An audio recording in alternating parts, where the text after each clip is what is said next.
to the what was the first thing? Let's see. When I was little, I was surrounded by animals. I grew up with lots of dogs, and you kind of have that compassion that kids have, no, before you normalize things. And then I was always more sensitive to it, but I still ate like meat and think the cycle of life and stuff. And then I think I was 20 few, I think 21 or so, when I started ditching some foods that maybe you don't have in the UK, but we have here foie gras. It's Yeah. yeah, Yeah. And then I saw a Sadly. video and I was like, what is this? I don't wanna. That's the first thing I ever ditched. And then I think the next one was at 24, when I saw a very beautiful video of a pig playing with a ball, and I thought, oh, it's like a dog. And I found out they are even more clever than dogs. And I said, okay, I don't eat pig anymore. And here in Spain, as you know, we eat a lot of jamón and Mm. fuet, so it's very common to eat many parts of pigs. And that's the first thing I quit. And then after that, it's just one video after the other, finding out more content, and I became vegetarian. And after 1 year and a half, I became vegan with a few more documentaries. And then it's been 6 years ever since. Yeah. Did you have a group around you? Did you have friends and family who went vegan with you, or were you very much alone? Mm, Not family. Back then, it was my ex partner. We became vegan at the same time. Well, first I became vegetarian, then he did vegan, and then the other way around. And Mm. one of my best friends, also, she and her boyfriend were doing it. Like, first it was us becoming vegetarian, and then they were first becoming vegan, and then we did too. But the rest, no, I had nobody else around. But little by little, like from my group of friends, four of them are vegans as well.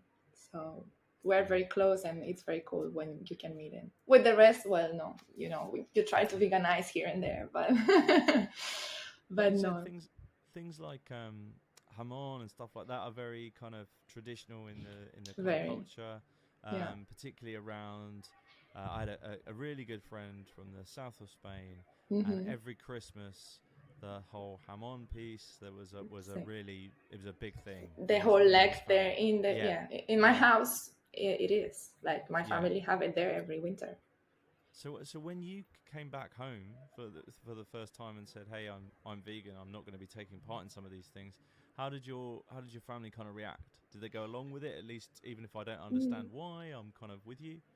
They were hesitant a bit of if it's a trend or what it is Mm. exactly. They did not know much about it, so it's been enriching for both parts. Like for me, because I had to learn how to explain things, and for them because they really knew they are learning new stuff on my path. Even if they are not doing it, they still reduce their consumption.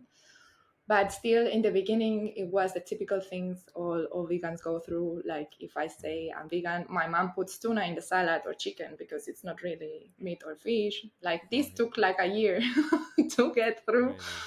But then, yeah, when I was vegetarian, so it was gradual for them too, which is good because Yeah. then they get started like, okay, no meat, no fish. And then it started no egg, no dairy, which was a bit more hard. But my mom, I'm lucky when she cooks, she changes the spoons and things. It's just logical for her. I don't even have to ask. So Wow. she makes sure she puts, if she makes a burger, she makes sure she makes mine first and then the rest, Yeah. things like this. So they are considerate, but at the time that they are eating in front of me, and that's it. So if it Yeah. smells or whatever, I just have to shut up. So, Yeah. Yeah. but Were you I don't complain. were you based in Barcelona at the time? Have you always been in Yeah. Barcelona? Yeah. I didn't grow up here. Like my parents live in a town nearby. Yes. Oh And then right. I Okay. came back here to study biology with 18, and Sure. then I stayed. But then Yeah. I became vegan once living here in Barcelona. So Right. when I And went there the first time, it was like, vegan, what is this? how's vegan culture in Barcelona? Is it a bit like London? Like if you're in the major cities, if you're in the Barcelonas, the Londons, places like that, things Now, are pretty easy. yes. Now, yes, it's quite easy. And I can really tell a big difference from when I started to now in these 6 years. It like supermarkets have everything. When I started, maybe it was very hard to find, I don't know, vegan ice cream or a vegan croissant, Mm. something like this. You could only go to vegan stores that were Sure. only a few. Now I have one every other block, and in the normal supermarkets you can find many vegan things, even ice cream from their own supermarket brand that are vegan. So it's really easy, and now also the price is almost the same. Like Yeah. you cannot tell me now that if you buy Ben and Jerry's, it's gonna cost you more if it's vegan. It's the same price. Wow. So That's yeah, cool. it improved a That's lot. cool. Yeah, I'm very happy with it. Like Does it feel like the acceptance level, along with obviously like the increase in products, but the acceptance level of people being vegan is growing? It doesn't feel like you have to explain yourself as much, or do you think you mm, still are in those conversations a lot? I have to explain anyway because although I'm happy that the movement is growing, I feel the cause is not morality. It's Right. other reasons, mainly environmentalist reasons, or um, I don't know, just because it's trendy and they see a business opportunity and then they open, But it's good still because it gives us more options. It's just that the fact that we cannot stop educating people. We must go on. It's a constant job. So there are always questions to answer. 100%. Yeah. 100%. When did fashion become a big part of your life? Was that kind of pre vegan, or afterwards you Yes. noticed that there was an opportunity there? Well, actually, for the business, it's a different thing. Like, I've been in fashion since I'm 4 years old. Like, I Oh wow. used to model when I was little, and then I quit. I finished my studies. Well, when I was 14, I went back to model again. And Mhm. actually, I was going to London several times and coming back here for some direct shoots. And then, yeah, I guess it's always been like uh, alone on my path. Although I study and work and other things, but I've always been modeling on the side. So it's been present there that I always, when I became vegan, for example, I had to start. I didn't feel like doing many jobs. I didn't want to do leather jackets or leather Yeah. shoes or like brands for it. One thing I cannot control, if I go and shoot a commercial and there's a leather jacket there, I'm not promoting the jacket or the brand. So Mm. cannot really tell if it's leather or not. And I'm not promoting that. It's another commercial, but I cannot say no to whatever the directors say I must wear. So, Mm. but from that to accept a job that tells me it's for a whole leather shoe brand, no, I already don't go to that casting, or I say no to the job directly, things like this. And then also you start seeing that it's difficult to find, it was at least difficult to find things that are chic and sexy or elegant and classy, and that it's vegan, Mm. or the faux fur, the faux leather, and all of this started more or less. I think actually that started before I became vegan, with the faux fur and the leathers. I Yeah. started first with that, then ditching food. Yeah. Have you, in your experience, found over in sort of Barcelona that, and in Spain generally, I guess, but things like fur are probably easier for the general public to get their heads around why we should stop using fur? It feels like that over in the UK, at least, that people, if you said to most people in the street, should fur be banned? Most people would say, okay, yeah, definitely, it Yeah. definitely should Yeah, be, I but they think so haven't too. quite made the leap to leather. Yes, that's true. I guess this because at least it was also my thought before I found out that leather industry has its own cows and animals for Mm. it. Like I think what people tend to think is that you get the parts from the animals after they eat the meat, and then Mm. they remove the skin, and then you think, well, let's use it all. At least that's what I thought before I find Mm. out that it's a whole special business for it. And when you tell that, people they react. So I think, and I'm also doing lately a few interviews in the street where we ask people what they think of leather, what they think of the vegan Oh. alternatives, and mostly they don't know.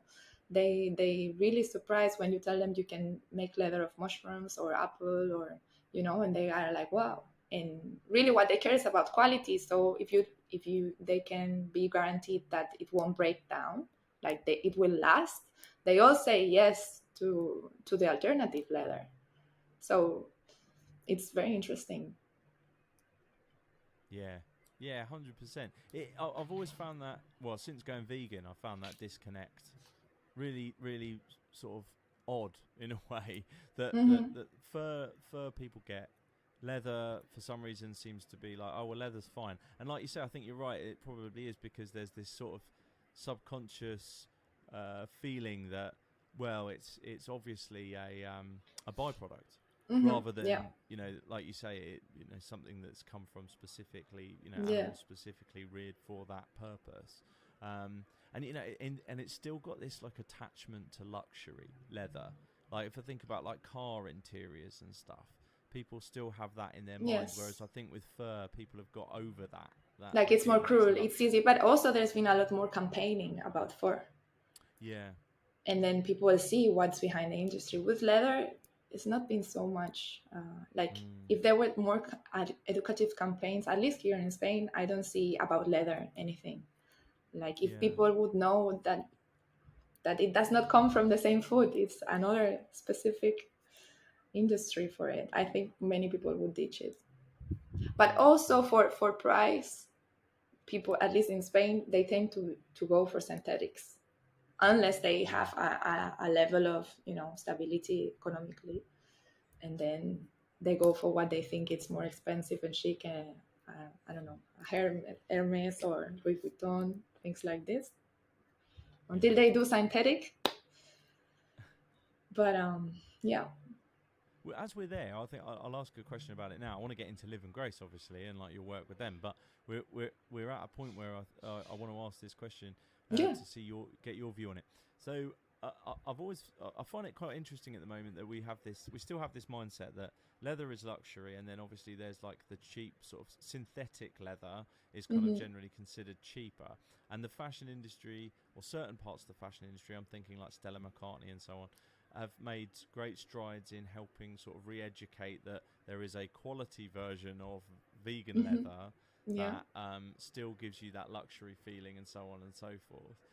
Is that kind of is that dripping into the kind of mindset from what you've seen over in Barcelona, Spain, Spain wider, in terms of the general psyche? Like, are people still associating leather with quality, synthetics with cheap, and is there still that kind of like battle, if you like, to get them to understand that there are quality Yes. versions of vegan leather? Yes, there is. Actually, uh, it's common to think that it looks like plastic, and then that you, for example, with vegan leather jackets, oh no, but it makes you sweat because it's plastic and it's this, or the shoes. And then when they see really good quality alternative leather, and they touch it and they try on the shoes, like many sneakers now, or the bag, and people are shocked with the quality, and they ask Mm. how much will it last or will it break, like they think that it's because it's synthetic it will break, you know. Yeah, So I think it's totally related with durability, with quality. Yeah. Yeah. 100%, 100%. Hmm. Let's talk about Liv and Grace. When did you get involved with Liv and Grace? It all started in COVID. Actually, I had Hmm. a friend of mine was like, we must do something with veganism. He turned vegan after me. He's a businessman, Italian, like 40 something years old, very, like, they take care of themselves, they dress nicely, very glamorous. And he became vegan like a few years ago. And he was telling me, I spend so much time Googling online for vegan shoes, like, because for work he wears vegan leather shoes now, but before it was very hard for him to find. So I said, you're right, always when I want to find something it takes me hours of research. So then he said, why don't you, because he's not in social media and he knows I'm active in social media, so he was like, why don't you gather possible people that would want to be part of a project, and we make a think lab or something, and then we figure out some ideas that we can carry on. And it kind of started like this. I asked a bunch of people during 2020 to join us, to think of something, and many people say no. When the idea is more developed, then we can propose. And then only one stick to me with me. It's Vegan Barcelona. Giovanna is my colleague. She used to post a lot about vegan food here in Barcelona, and then she had another contact that is the we are three women, and then she is like the base of the production. She actually, we already met before in a shoot for Sony once, and it was very funny how everything aligned and we started a team. And then my friend, the one of the idea, found the investor, and then he funds the project. And yeah, and we started. It's been quite a a year, and we launched in January the website. Amazing. Yeah, and How so would you describe it for the journey. folks who've not heard of Liv and Grace? How would you describe what the business is? The Bernese. Okay, yeah, sure. It's a vegan platform that we create all the designers and brands that you can purchase. So basically, what we want is that people, vegan and non-vegan people, can afford and can find everything and trust the platform that everything they're gonna find that it's vegan, and there's everything is substituted like animal products. So basically, if you want fur or leather items, that you're gonna find the vegan version there, and it's cruelty free, and we try that in all the best ways, sustainable also for the environment, and yeah, that people work in good conditions. So for all of that to happen, we interview each brand personally, we Wow. assess, yeah, so there's a work behind, and then that's why we say it's curated, and then yeah, people can find that everything there. So we save all the research you gotta do, guys. Yes, you're taking all of the hard work out of it for people who want some vegan fashion in their lives. Yeah, I mean, we would already are doing it for us, when maybe not with so many brands, Mm. but already if I want to find something, I'm already spending hours trying to and do the research. I want this dress Yeah. or a vegan silk, where do I find vegan silk that it's this, and then yeah, or vegan shoes is the most search topic at the moment. Right. Right. Yeah. You touched upon it, but obviously you said like you interviewed them, but what's the kind of the process from end to end of finding a brand before they get kind of they get approved, if you like, to be on your site? Hmm. Yeah, so first we do at least when we started, we were doing like a list of brands we knew. I was in charge of doing the outreach. So I do the research of brands through Instagram, other platforms, whatever. And then I reach out to them, I contact them, we schedule a call. Then the whole team in the beginning, the three of us was in the interviews after. If I was doing the interviews, and then I pass the contact once we see that we are aligning and that we want to work together and it works, then I give the contact to them, because they do more technical stuff for the website, the production of the Yeah. company, and everything. And then, yeah, we start to upload the products in our website. And that's basically it. Once we done, like we agreed, we discussed everything, the three of us. We said, yes, the item, we like the image of the brand, fits with our personality, fits with the brand, with image that we want to give, and the values align, of course, otherwise we already don't contact. But sometimes it's hard that they answer some questions. Not always they want to tell you all the materials or where do they come from exactly. Some brands, some designers are very open, and it's really like, wow, they are so transparent. You can, I really want to work with this brand.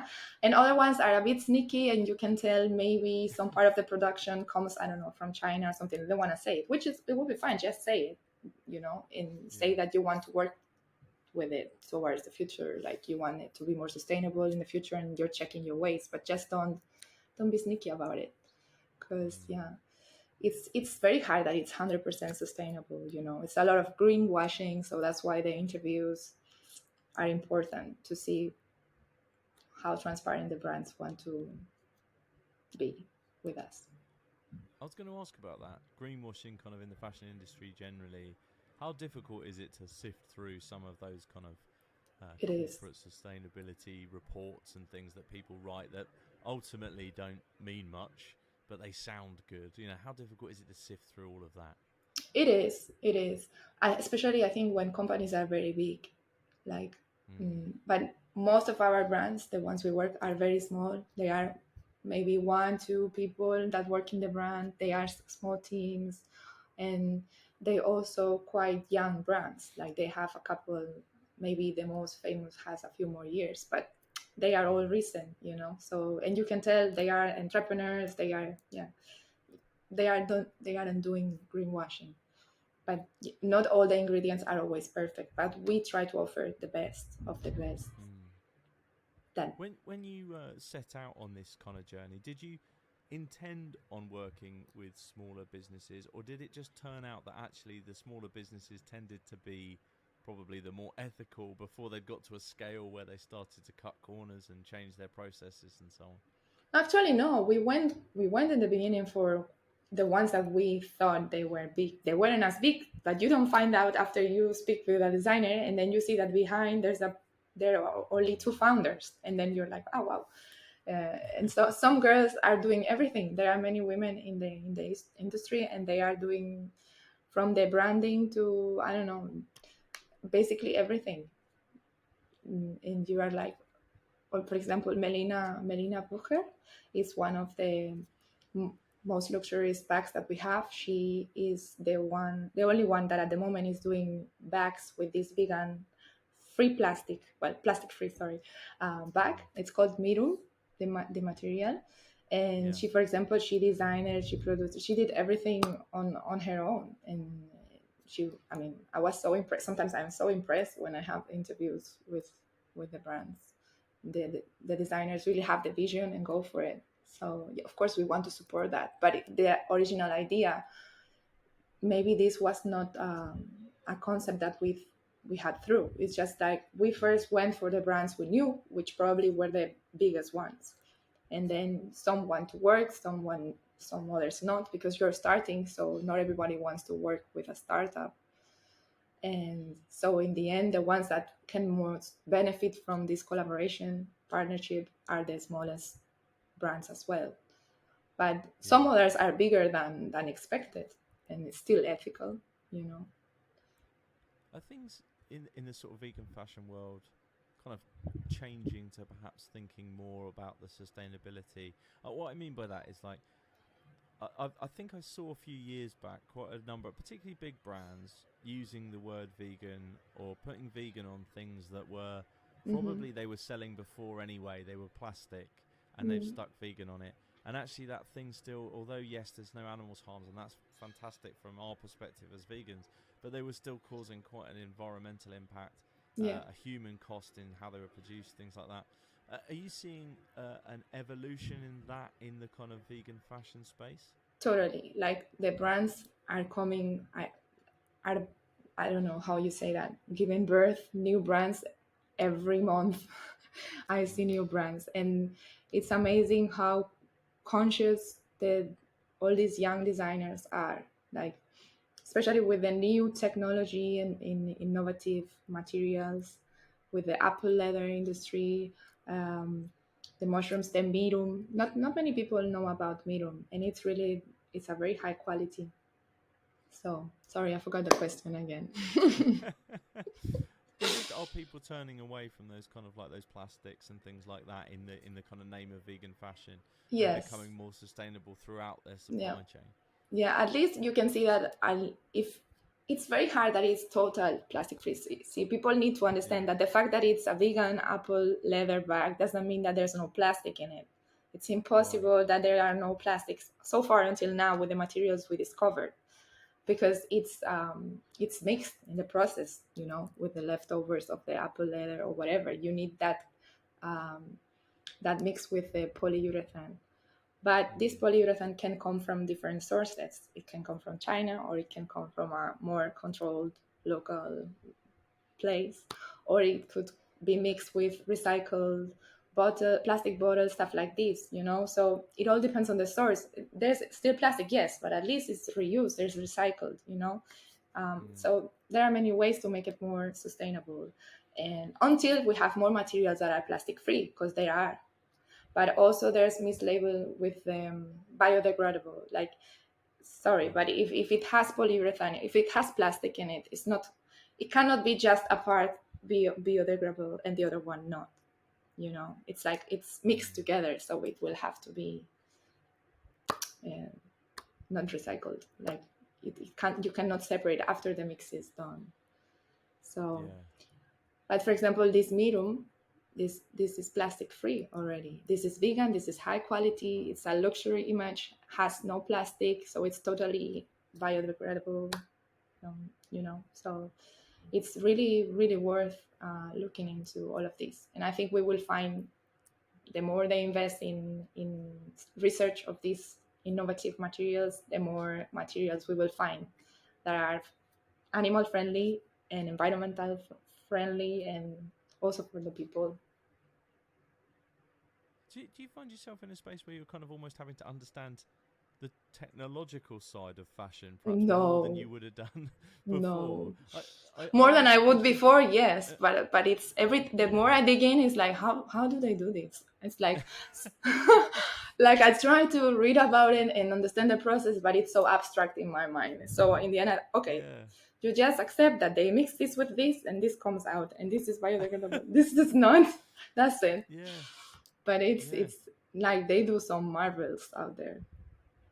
I asked the question because you know, if we're used to kind of traditional fashion, if you like, so we're used to how, or at least in our mind, we're used to how we think leather's produced or silk's produced or these kind of things in the wider culture. When I say we're used to, I just mean the general public is Hmm. probably comfortable with those topics. They probably don't even ask like how this is produced. But I guess in the position you're in, you're probably at least asking questions of how Of this is course, produced in a yeah, way that you would have never done before if you were totally. a regular brand selling non-vegan Not products. even being vegan before I had this business. No, I never asked. I learned, for example, in our team, we say we are mind, heart, and soul. We are very balanced, the three of us. Like for me, I'm more the animal activist. So for me, it's a must. It has to be animal friendly. But the Mm. part of the environmental heart, it's Christiane, and she's the one that is the producer that I told you. And then she's always very conscious about plastic free, and she was educating us so much about, but this cannot be recycled, but this is still plastic mix in it, although it's vegan. This we have to look for this. So we nurture each other and we learn a lot together. So for me, it might be more morality reasons for the animals, for her more the environmental reasons, so we all complement each other. But definitely, I think people, yeah, of course, there's a lack of education on the topic, because even if me being vegan, um, sorry, I have my phone. One second.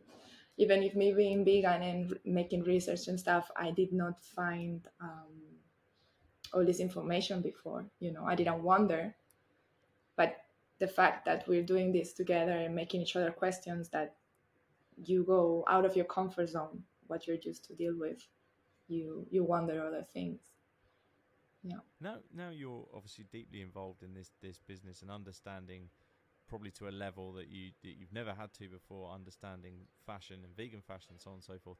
Has this changed the conversations you've had with some of your vegan friends who aren't involved in the business? You know, are you educating them in Yeah. perhaps a different way than you used to?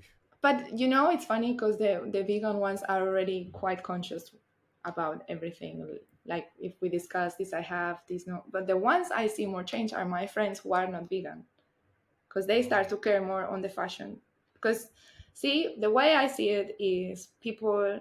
It's easy. It's easier for them doing changes in fashion than something that they do 3 times a day or 4 times a day, which is Mm. eating. That's a daily habit that is more cost more effort, if you want to say. Yeah. And deep in their minds, they can still justify it because it's food, it's for survival. But fashion, they cannot do that. So if I'm offering and I'm proving that there are fashion things, because the normal excuse for young people is, oh, but this looks old, but this looks ugly, or this looks too hippie, or this doesn't look glamorous enough. And that's the main reason why we came for this platform. We wanted to offer that option. So you can look good, you can look stylish, and it can be vegan, it can be sustainable. There's no excuse anymore. And that it's impactful, especially if you're not vegan, because Is there enough out there? Is there enough brands out there that you're finding? Have you been surprised at how many very. options there actually are? Yes, I've been very surprised. I didn't expect there would be so many, and there are many, many. Yeah, especially when you follow one on Instagram and they appear five more suggested, and then you go and look into it, and I see, oh wow, this is made here. But of course, here comes the work of the research, because it says sustainable, but again, how sustainable? How it is, Mm. where is it done? All of these things you have to check. Then in the beginning, we were very very selectively creating. Yeah. Are there particular hotspots, like in terms of like different locations around maybe Europe, where you're seeing more of these kind of businesses popping up than others, or is it quite spread? And are we seeing major Mm, cities as I we'd think expect? I think major cities, but mainly Germany, like the northern countries, are more educated about it, and Right. they are more able to spend the money in this type of fashion and slow fashion. They are more conscious about slow fashion that we are maybe more in the south or east of Europe. But I must say that many of the productions that I've seen are made in Spain or Portugal. So Yeah. we do produce, we have the people working towards, so it's not like it's complete ignorance about it, but other brands are buying the manufacturer here. But Does does that tend to follow as well, that if companies are interested in being sustainable, being vegan, that they tend to try and produce in country as well, rather than kind of we outsource have to some different parts of the we world? have some that are from Spain, but they also maybe they sell also in the UK, or they have other partnerships Mm, through Europe. But mainly, I mean, as big markets for vegan fashion, of course, there's UK and US. That's undeniable, mm, undeniable, you know. And then what we mm, try to do is expand in Europe at the yeah. moment, because we have our colleague is German, so she knows the German market well, and we're trying there. But we have most of the sales are from the north, like Germany and Finland or Norway. Yeah. Yeah. I guess a platform like yours is hugely beneficial to these smaller brands as well. I'm just thinking, if there's only one or two people in the business, Hmm. they perhaps don't have the budget to be Well, marketing some they themselves grew, or. some of course they grew, and then you see that they are backed up for a more bigger team with customer service and everything. But you see the core and how they started 2 years ago. It was just one to or two people. So, but yeah, of course it helps. That's why most of them, the answer that we have is very positive. Most of them are willing to call up and work with us because it's beneficial. It's mutual. So yeah. Actually, I've been Yeah. also surprised for that. Like, we have not gotten many no's. Of course, there are brands that say they are not interested, but still they leave a door open. Contact me next year. It's very soon, maybe next quarter. Like, they don't tell you completely no. Only a few have done that, and maybe they are big enough, or Mm. they don't need that partnership. Or, but most of them, we've got a very positive reply, and they all align with the values and are always very excited to hear about it. So I'm quite happy with the road. Are there any brands you're kind of really excited about at the moment that you're working with, that you think, Yeah, more people need to know about this brand? we all have our own favorites in our team, like all of us, because we have different styles, so we all have our favorite ones.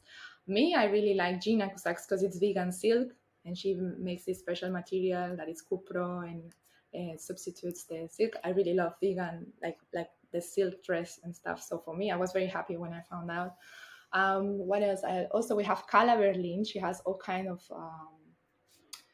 dresses, coats for like more wintry for summer, everything. She really has invaded our website almost with all her long list of products. For sneakers, we have a few favorites. I don't know what to tell you. It's hard to choose. Don't compromise me here. But I mean, yeah, it depends if you like more sneakers, if you want heels. I don't know. Just go through the website and check. But for men, for example, I have my favorite even for men. We have Nike shoes are very famous. And then Hmm. it's a vegan brand, and they have, and also Will's Vegan Store. Maybe you know it. That's from the Yeah. UK, Yeah. and we I love know our, Will's Vegan like, their Store. shoes for men are a completely success. So yeah. Yeah, and definitely like a unique one. I know Will's Vegan Stores, but quite a go-to in the UK, like for the sort of dress shoes and so on. Mm-hmm. They're awesome. So yeah, Yeah. like it's good to see some familiar ones on there too. Yeah. Do you ship? Where do you ship? Do you ship around the All world? Do you Europe, ship around Europe? Europe. So far, we do Europe, and then Yeah, hopefully, when we can escalate, then we want to have more impact. So we would like to yeah. do worldwide one day, but so far, we need more sales in Europe first. So And I guess that's a challenge, right? Is like at a certain point, if you establish distribution routes in the UK, for example, in the US, then great. But if you're shipping things halfway across the world, then you potentially can undo some of that good anyway, right? Yeah. And also with the returns, we have to establish policy, which also the brands we work with also care about it. Like, it's not that sustainable if you allow free returns, for example, because then customers get used to buy 2 3 pairs of whatever the same Yeah. size and then just return it. Why are you gonna allow that? No, I want you to be more conscious. You pick your size, and if not, well, you return it. But normally most of the brands align with this. Yeah. That's a really interesting point generally. Do you think that involves quite a fair amount of re-education, if you like, of the fashion buying public? Because like you say, we are quite used See, to this culture of, buy 3 4 things, and three might go to waste after, in a very short period of time, or yeah, three might get given away or sent back, and we're kind of fine with that because we just want to try it on at home and I stuff. Do think you it's think very there's a good cultural bit of too. education? Yeah, totally. It's very cultural. I think every country have their own habits for this. Like here, people Mm. don't buy so much and return it. But maybe another country in Europe, they order so many colors and I just want this one and return everything else. When you could just have bought that one and that's it. So we Mm. want to avoid that because it's a lot of emissions that you are saving for the planet. And then in the end, it's all part of the sustainability. Yeah, But it's yeah, hard to 100%. control. You, of course, you cannot control people's decisions. They can still do that. They can still return. Yeah. Of course, it's their right as well as customers. But there's a middle point where I think it's part of education in the website as well, to like to leave it as in a message. No, be Yeah. mindful about your returns, about the emissions, everything. And obviously, like, you're supporting tons of startups through Live and Grace as a platform. You're helping those individual businesses to grow. How is it that you yourself get your name out there? Because I imagine it's difficult It to is. spread the word of a platform like this. It is. It is. It is being a journey. That's the most difficult part, I think, to let people get to know you. Besides our own contacts, of course, and constant sharing, social media plays a big part. But that's why also I reach out to podcasts like you that I think are more vegan, Mm. and like people want to know that they can trust you, right? So Yeah. what better place than platforms interview you and get to know you in front of their own audience? So I think that's a pretty good way. And yeah, it's also, we are a startup as well, so of course it takes a while until you get known. So all the help we can Yeah. get, and in the way we can help each other, is always the way. Well, I love the concept. I think it's fantastic, and there's Thank so you. few like it.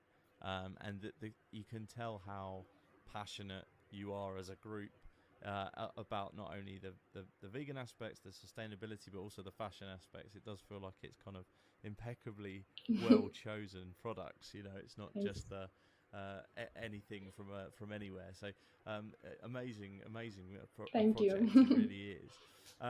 Where would folks go about finding out a little bit more about you, getting onto the website, and so on and so forth? Sure.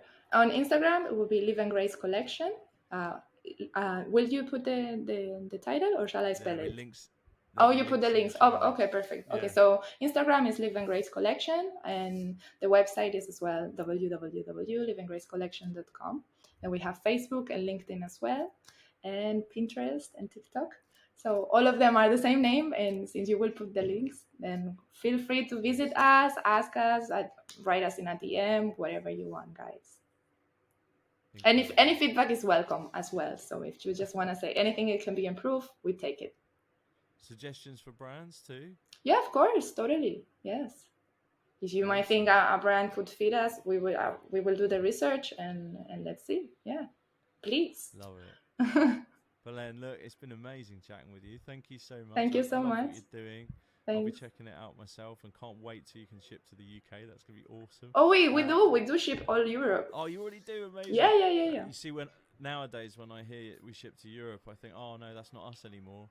That's I wish it. true. That's I true. wish No, it but in was. my mind, I mean, I'm not gonna lie. It's a bit difficult with the customs and everything, because Yeah. sometimes clients get mad because they don't expect to pay the customs themselves, you know. Yeah. But yeah, at the moment it's how it is. So as long as, yeah, we try to think new ways how we can possibly improve this for our customers, but so far it's shippable. Like we do the if someone in the UK order, they can do it, but the price at the That moment is great. is what it is. Yes. Yeah.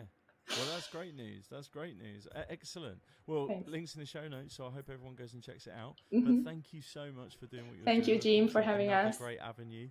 another great avenue to talk about veganism. So thank you so much. It's been a pleasure. The pleasure is all mine. Thank you.